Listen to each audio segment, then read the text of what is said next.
कुछ दिनों पहले तक देश में इलेक्टोरल बॉन्ड को लेकर सियासी पारा काफी हाई था। 15 फरवरी को सुप्रीम कोर्ट ने अपने फैसले में कहा कि इलेक्टोरल बॉन्ड किसने खरीदा और किसने उसे भुनाया, इसकी पूरी जानकारी एसबीआई चुनाव आयोग को मुहैया कराए।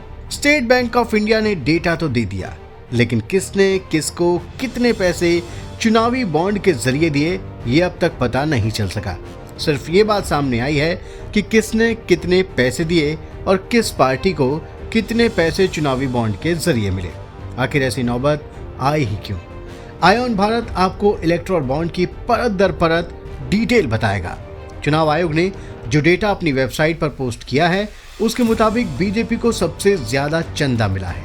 जाहिर सी बात है कि बीजेपी दुनिया की सबसे बड़ी पार्टी है, तो इसके समर्थक भी सबसे अधिक हैं।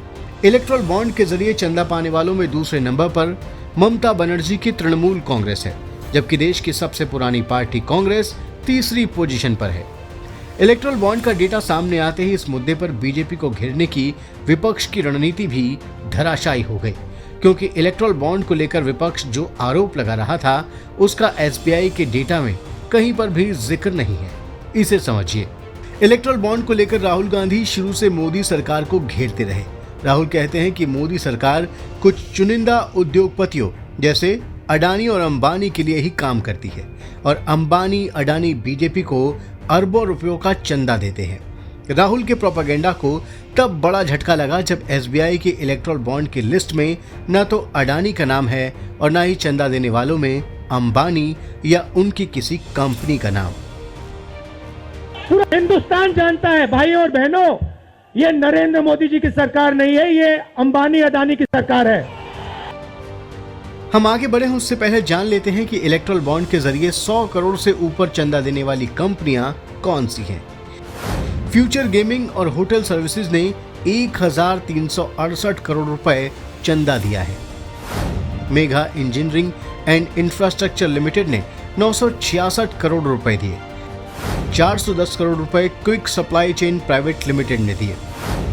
वेदांता लिमिटेड ने 400 करोड़ के इलेक्टोरल बॉन्ड खरीदे हैं।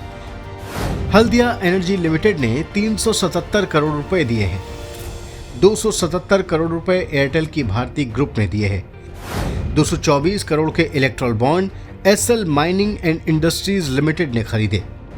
220 करोड़ रुपए western UP power transmission company ने दिए हैं। Keventer food park infra limited ने 194 करोड़ रुपए दिए हैं। मदन लाल लिमिटेड ने 185 करोड़ के इलेक्टोरल बॉन्ड खरीदे हैं।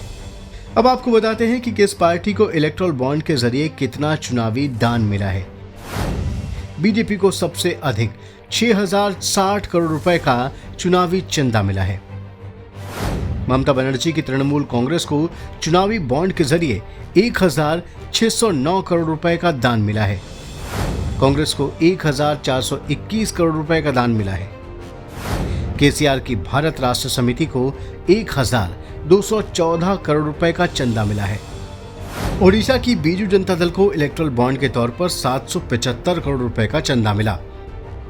एमके स्टालिन की डीएमके को 639 करोड़ रुपए का चंदा मिला। वायरस कांग्रेस को 377 करोड़ रुपए का चुनावी बॉन्ड मिला है। चंद्रबाबू नायडू की तेलुगु देशम पार्टी को 218 करोड़ रुपए का चंदा मिला। इलेक्ट्रॉन बॉन्ड के रूप में शिवसेना को 158 करोड़ रुपए का चंदा मिला। लालू की पार्टी आरजेडी को 72 करोड़ रुपए का चंदा मिला। दोनों लिस्ट में बॉन्ड खरीदने वालों और इन्हें इनकैश कराने वालों के नाम जरूर हैं, लेकिन इससे यह पता नहीं चलता है कि किसने यह पैसा किस पार्टी को दिया। एसबीआई ने वो यूनिक कोड यानी अल्फा न्यूमेरिक नंबर अब तक नहीं बताया जिससे पता चल सके कि किसने किसे चंदा दिया। चुनाव आयोग की वेबसाइट पर मिले डेटा से एक बात बिल्कुल साफ हो गई है कि किस कंपनी ने किस पार्टी को कितना पैसा दिया है, ये फिलहाल कोई नहीं बता सकता।